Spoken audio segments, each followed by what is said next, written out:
Bismillahirrahmanirrahim. Elhamdülillahi Rabbil alemin. Vessalatu vesselamu ala şerefil mursalin ve ala alihi ve ashabihi ecma'in. Amma ba'd. Assalamu alaikum ve rahmetullahi ta'ala ve berekatuhu. Al-Vacd manzilasi. İyyâke na'budu ve iyyâke nesta'in. Sengagina ibodat qilamiz va sendangina yordam so'raymiz. Al-Vacd nima? Qalbda sun'iy emas, tabiiy suratda o'z-o'zidan paydo bo'ladigan shuur, his, tuyg'u al-vajd deyiladi. Qalbda sun'iy, iskustvenniy emas, tabiiy suratda o'z-o'zidan paydo bo'ladigan shuur, his, tuyg'u al-vajd deyiladi.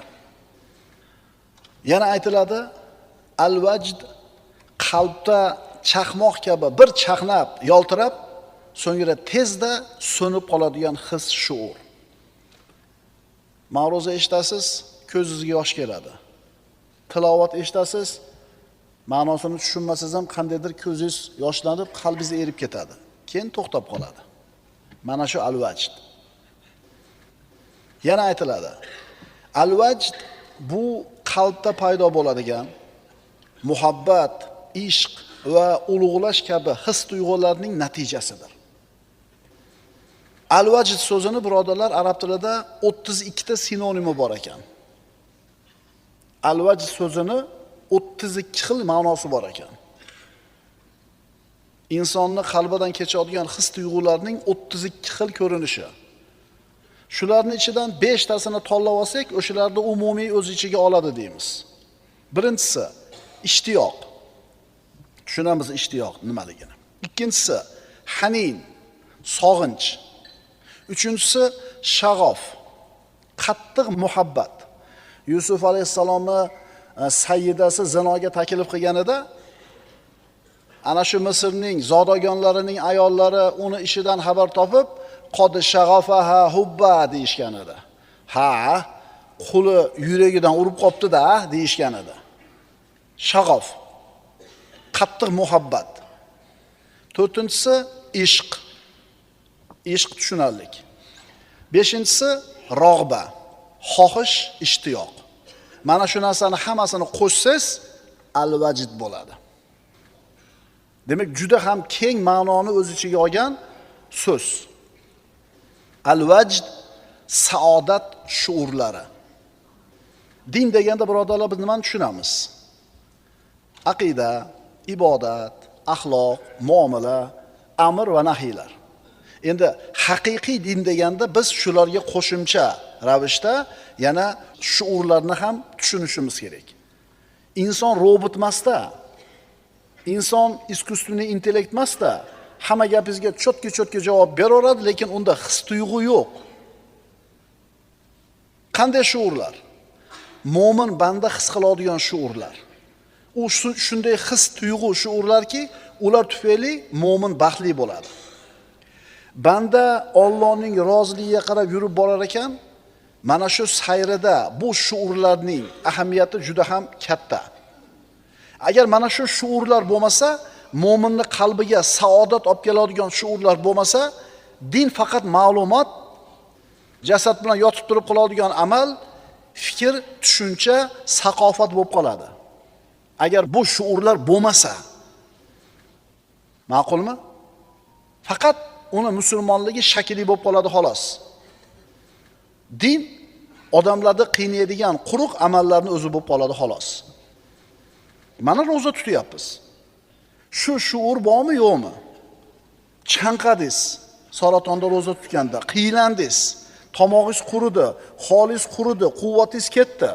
Lekin ichingizda shuur bor. Men bu qiyinchilikni Alloh uchun ko'taryapman deysiz, mana shu qiyinchilik sizga rohat beradi. Mana al-vajd nima?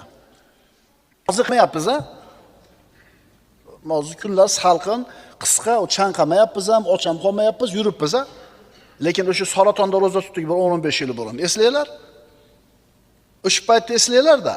Uyga kirdingiz, rosa chanqab turibsiz.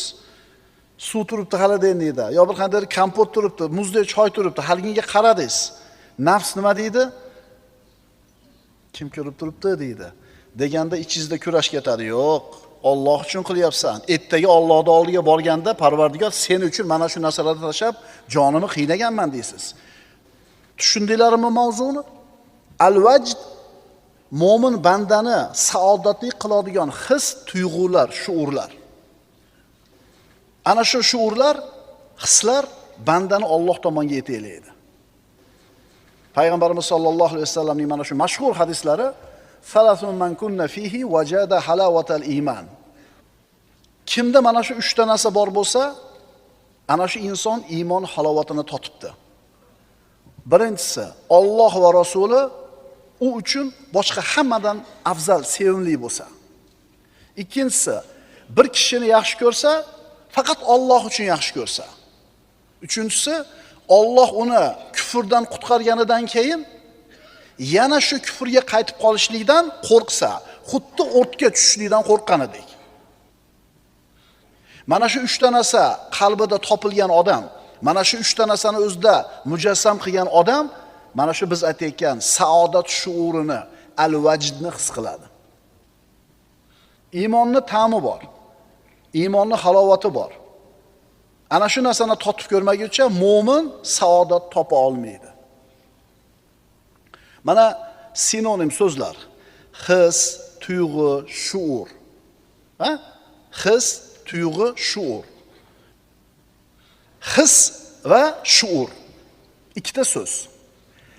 Shuur so'zi his so'zidan ko'ra afzalroq ko'rinadi. Chunki his so'zi moddiy narsalar sababli keladigan narsaga ishlatish, shuur so'zini esa ko'proq ruhiy holatlarga ishlatishlik munosibroq ko'rinar edi.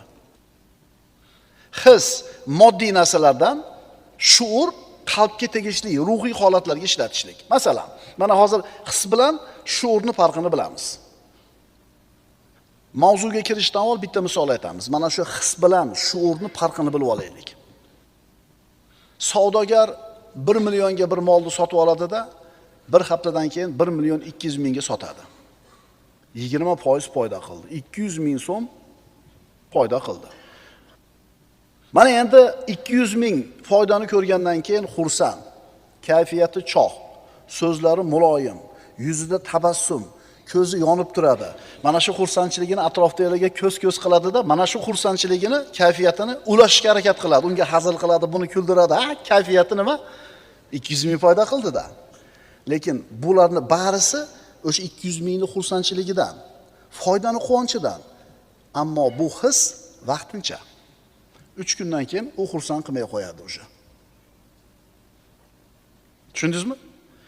Yoki birov 1 yil qattiq shug'ullandi, universitetni bitiradigan yili qattiq ishladi, oliy ta'limda, yilda oxirida imtihon topshirdi, bir hafta o'tib qarasa doskada o'qishni a'lo darajada bitirganlar qatorida atib turibdi. Qizil diplom olishi aniq bo'ldi. Mana shu hafta davomida uni ham kayfiyati choq, xursand, o'zini saodatli his qilib yuradi. Ammo bu hissa ham vaqtincha. Bir kishi safarga chiqadi.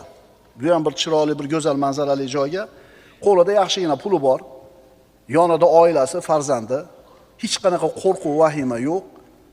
Hammalari birga, bironta tashvish yo'q. Bu odam ham saodatni, xotirjamligini his qiladi. Lekin bu his ham nima? Vaqtincha. Demak, his moddiy narsalar orqali keladigan xursandchilikka his desak to'g'ri bo'lar ekan va his vaqtincha bo'lar ekan. Avvalgi suhbatlarimizda aytganmiz. Dunyoning bironta bir matohi sizga doimiy saodat hissi, baxt shuurini bermaydi.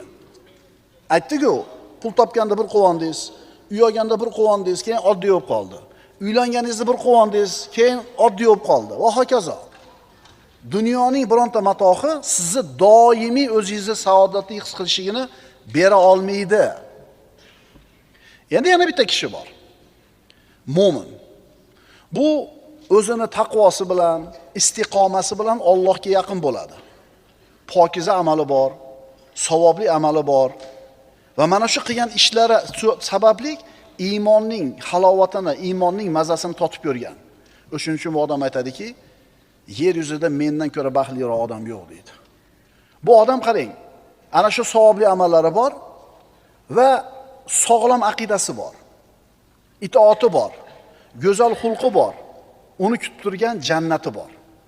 Mana shular sababli unda mana shu saodat shuuri doim bo'ladi. Mana shu shuurlar iymon yo'lidagi motorga o'xshaydi. Mashinaning motori quvvatli yangi bo'lsa, har qancha yukni tortib ketaveradi. Agar motor quvvati ketsa, motor eskisa, zaiflasa, mashina torta olmay qolganidek, mo'min bandaning qalbidagi mana shu iymoniy shuurlar zaiflashgan sari, suygani sari din unga faqatgina informatsiya bo'lib qoladi. Mana ba'zi bir mamlakatlarga borib, diniy sohani o'qib kelgan ukalarimiz bo'ladi. Aytmayman qaysiligini. Sigaret chekadi, yalangbosh yuradi. Gapirsangiz falsafasi o'qib mullalik qilib qo'yaveradi, namoz o'qimaydi. Namoz o'qimaydi, ishonasizmi? Chunki o'sha shuur bo'lmagan. O'tirib gaplashsangiz hamma yo'lda biladi. Har qanaqasi siz bilan bahs qilib qo'yaveradi, lekin amalda hech narsa yo'q. Nimaga u uchun din faqatgina ma'lumot bo'lib qoldi? Fikr bo'lib qoldi? Saqofat bo'lib qoldi? Faqat kitob, ma'ruza, maqola bo'lib qoldi? Chunki ana shu shuurni his qilgani yo'q. Mana shu shuurlar insonning qalbida bo'lish kerak bo'lgan saodat shuurlari zaiflashib, pasayib ketsa, kishini dinga bo'lgan e'timodi susayib ketadi. Dindan malollanib, zerikib ketadi. Din ma'lumotlar yig'indisiga aylanib qoladi. Bunaqa quruq ma'lumotlar odamni malollantiradi, zeriktiradi, charchatadi. Masalan, bir odam Allohga bog'lanmagan holda namoz o'qishi mumkin. Nafl ro'zalar tutishi mumkin. Allohga bog'lanmasdan qilayotgan bo'lsa bu ishidan malollanadi. Studentlar, Qur'on yodlayotganlar. Agar sizlar ham Allohga bog'lanmasdan Qur'on o'qiyotgan bo'lsanglar, Allohga bog'lanmasdan Qur'on yodlab, shar'iy ilmlarni o'rganayotgan bo'lsanglar, zerikasizlar. O'shuning uchun 5-kursni bitirgandan keyin darrov chiqib ketishga harakat qiladi madrasadan. Nimaga? O'sha shuurni totib ko'rmagan. Uylansa, pul topsa, telefon olsa, mashina olsa, madrasadagi o'qishdan talabalarimiz o'tiribsizlar mana. Malollanib zerikyapsizmi? Demak, shu shuurni totib ko'rmadinglar hali. Buni kayfini biz tilda nimaligini bilib ko'rmadinglar. O'shuning uchun tezroq dars tugasa, qancha oldi? Domlar ko'p gapirib yordi. Sizlar o'tirib Qur'onni yodlayotganinglarda Alloh taolaning rahmati ustingizga yog'ayotganligini his qilyapsizlarmi? Allohning kalomini yodlashga Alloh imkon berib, yer yuzidagi 8 milliard odamdan sizga marhamat ko'rsatganini his qilyapsizmi? Alloh sizni boshqalardan afzal qilib, shu ikromini berganligini his qilyapsizmi? Taravada o'tirib malollanmayapsizmi? Qorilarimiz tekkiz ravon chiroyli o'qiyapti. Bir paradan o'qiyapmiz mana. Shunda ham malollanib ketayotgan bo'lsak, demak bizda o'sha shuur bo'lmabdi. Mana darslarga kelyapsizlar, eshitib o'tiribsizlar. O'sha qalbga bir saodat shuuri kiryaptiki, qalbingiz ochilyapti, ma'naviyatingiz ko'tarilyapti, maza qilyapsiz, o'shuning uchun kelyapsiz.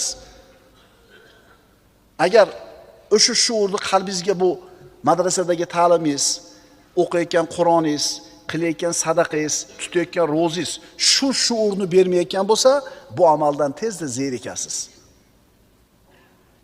Allohga bog'lanmagan holda ihson tarqatadi. Allohga bog'lanmagan holda ihson tarqatadi-da, odamlardan rahmat eshitmasa, ta'na malomat eshitsa, aytadiki, odamlar yomon bo'lib ketibdi deydi. Ha, demak siz shu gapni gapirdingizmi? Demak odamlar qadrlamabdi sizni. Endi qadrlashini kutibsizmi? Demak siz Allohga bog'lanib turib qilmasiz u yaxshilikni. Demak siz Allohga bog'lanib turib qilmabsiz u yaxshilikni. Mana tushunyapsizlarmi nima uchun zerikadi odamlar amaldan? Nima uchun talabalar kitob o'qishdan malollanadi? Nima uchun odamlarda dindan mana shu qalbida sovushlik paydo bo'ladi? Chunki o'sha shuurni totib ko'rgani yo'q. Hamma narsadan zerikdim deydi. Bandani iymonini quvvatlab, oziqlantirib turadigan narsa nima? Ana shu iymonini quvvatini so'yib ketishdan to'sib turadigan narsa nima? iymon halovatini totib ko'rish, saodat shuurini totish. Qalbingiz, nafsingiz orom oldimi? Shu saodat shuurini his qilib ko'rdingizmi? Yana borasizda, chunki mazasini tushunib qoldingiz. Mana shu saodatli qiladigan shuurlar inson qalbini to'ldiradi, dindan malollanishdan to'sib turadi. Mana shu narsa bugungi darsimizning mavzusi edi. Gohida qalbi o'lgan odam bilan o'tirib gaplashib qolasan. Hamma narsadan zerikkan, hamma narsadan to'ygan, malollangan, hech narsani xohlamaydi. Qalbida insoniy shuurlar o'chib qolgan. Bunaqa odam bilan 1 soat o'tirganingdan keyin uning ruhiy holati senga ta'sir qiladi. Senga mana shu salbiy holatda nima bo'ladi? Yuqadi. Sen ham ko'ngling sovib ketadi. Gohida buni aksi, tirik, g'ayratlik, shijoatlik, qalbida o'ti bor, qalbi o'lmagan odam bilan o'tirasan, uni o'tidan, uni shijoatidan senga ham nima bo'ladi? Yuqadi. Endi qara birodar, sen atrofingda ko'proq qaysinisi mana shu ikki toifani? Tinmasdan vahimani gapiradigan, tinmasdan naqdni gapiradigan, tinmasdan siyosatni gapiradigan, tinmasdan negativni gapiradigan odamlar ko'proqmi? Yoki seni ma'naviyatingni ko'taradigan odamlar ko'proqmi? Hech narsa emas, birodar, o'tib ketadi. Peshanamizga yozganini ko'ramiz. Iymon yo'liga turtuvchi narsa, iymon yo'liga yetaklovchi omil. Bugungi mavzuimiz al-vajd mavzusi. Insonni saodatli qiluvchi tuyg'u, uni iymon yo'liga boshlovchi bo'lgan his. Payg'ambarimiz yuqorida biz o'qigan hadisida iymon halovatini totib ko'ribdi. Kim?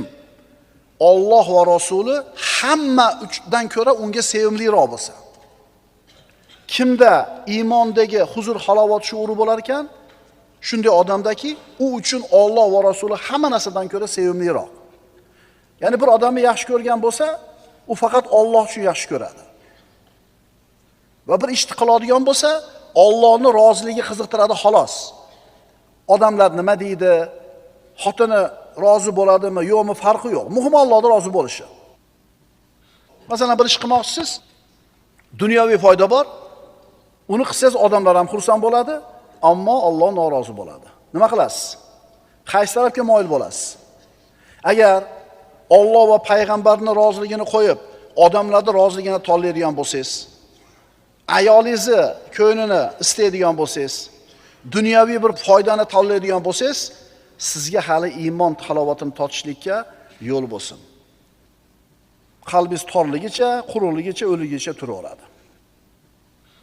Allohning yer yuzida valilari bor.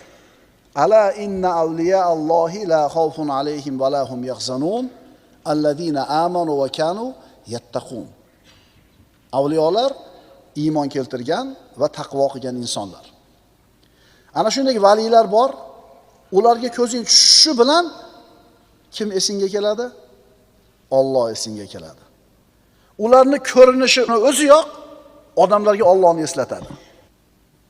Bunaqa odamlarni uzoqdan ko'rishingiz bilan tavba qilish kerak sizga tushadi. Namoz, sadaqa, boshqa amallar. Payg'ambarimiz aytadilar: "Avliya ummati iza ru'u zikrallohu bihim." Ummatimning avliyolari agar ular ko'rilsa, ular sababli Alloh eslanadi. Sizni ko'rishganda nimani eslaydi odamlar? Futbolda. Sizni ko'rganda nimani eslaydi odamlar? Siyosatni. Sizni ko'rganda nimani eslaydi odamlar? Osh bilan dimlamani. Bizni ko'rsa nimani eslaydi odamlar? Afzalukum allazina iza ru'u zikrallohu ta'ala li ru'yatihim. Rasululloh aytadilar: sizlarning oranglardagi eng afzallaringlar shunaqa odamlarki, agar ular ko'rinsa, ularning ko'rinishi sababli Alloh eslanadi. Demak, iymon halovatini, saodat shuurini his qilishlikning birinchi sharti Alloh va Rasuli sizga hamma narsadan ko'ra sevimliroq bo'lish kerak. Bir insonni Alloh uchun yaxshi ko'rish qanaqa bo'ladi? Bir odamni Alloh uchun yaxshi ko'rishi qanaqa bo'ladi? Qarindosh emas, tijoratdagi sheriging emas, sponsoring, homiying emas, undan biror narsani umid qilayotganing yo'q. Bironta dunyoviy manfaat yo'q u bilan qilgan muomalangda. Faqat Allohning roziligi uchun yaxshi ko'rasan. Nima uchun? Chunki solih banda. Allohning taqvoli bandasi. Uni ko'rsang Alloh esingga tushadi. O'shuning uchun yaxshi ko'rasan uni. Bunaqa odam bilan soatlab gaplashib o'tirsang ham malollanmaysan. Yonidan turib ketging kelmaydi, doim xaridorsan. U bilan o'tirsang motivatsiya olasan. O'sha nechta o'sha odam bor atrofimizda. Biz o'zimiz qanaqamiz?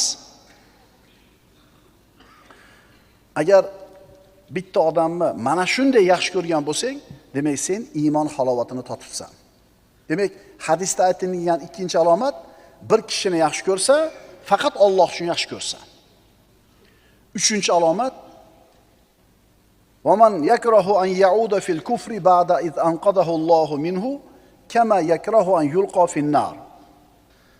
Alloh uni kufrdan qutqarganidan keyin yana kufrga qaytib qolishni yomon ko'rsa, xuddi o'tga tashlanishni yomon ko'rganidek. Johil edi, fosiq edi, har xil ishlarni qilib yurar edi, Alloh hidoyat qildida chiqdi undan, kufrdan, shirkdan, ma'siyatdan. To'g'ri yo'lga yurdi. Endi shu odamga qaytasanmi desa, xuddi o'tga tashlanasanmi deganda, yo'q degandaqa yo'q deydi. Misol, bir odam tavba qildi, gunoh ma'siyatini qo'ydi, Allohning amriga qaytdi.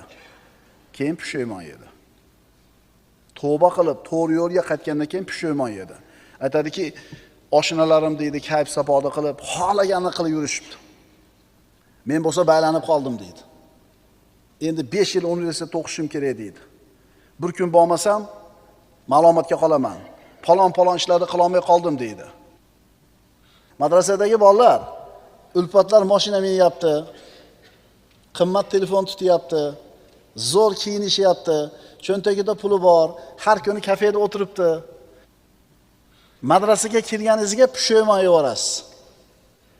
Ovqatni o'lchab beradi, ko'chaga chiqarmaydi. Mo soatda yotasan, mo soatda turasan deydi. O'shunda nima qilasiz? Shart tashavoraymi deysiz. Doktorlar, qo'l ko'tarib qo'yinglar. 3-4 kursga borganda zadniy xod berish kerak bo'lgan-a? Yomon tortganmi? O'sha 4-3 kursda o'qiganlarda eslanglar-da. O'sha qiyinlashib ketganidan, og'irlashib ketganidan o'sha 4-3 kursda elanib qoladi vrachlar. Oshnalari kayf sapoda qilib, har kuni osh, har kuni maishat, har kuni bir huzur halovatda yurganda bu bechora nima qilgan? Bitta pirashkani yeb olib, ona korpusdan moral korpusga piyada yurgan. Ha, domla aytmang, yomon bo'lgan. Zato huzurini ko'ryapsizmi? Mana shunaqa talabalar 1 yil, 2 yil sabr qilasiz. Siz o'sha zerikayotganligingiz shu shuurni yo'qligi, qalbingiz hali ham ko'chada turganligini belgisi. Siz Muhammad alayhisalomdan qolgan merosni olyapsiz. Siz Umar ibn Xattobdan qolgan merosni olyapsiz. Abdulloh ibn Umar, Abdulloh ibn Abbosdan qolgan merosni olyapsiz. Bu narsani faqat Alloh faqat yaxshi ko'rgan bandalarga beradi. Shuni his qilasizmi, yo'qmi? Mana biz aytayotgan odam haqqa, tavbaga yurgandan keyin, iymon, taqvo yo'liga yurgandan keyin pushaymon yeyapti. Ulfatlarim huzur halovatda yurganda men qiylanib yuribman. Bu odam tavba qilganiga afsus chekyaptimi? Iymonga qaytganidan nadomat chekib yuribdimi? Yana fisq fujurga qaytish orzusidami? Demak, bu odam hali iymon degan narsani tushunmabdi, iymonni mazasini totib ko'rmabdi, saodat shuurini his qilmabdi. أقول قولي هذا وأستغفر الله لي ولكم إن الله وملائكته يصلون على النبي يا أيها الذين آمنوا صلوا عليه وسلموا تسليما والسلام عليكم ورحمة الله تعالى وبركاته.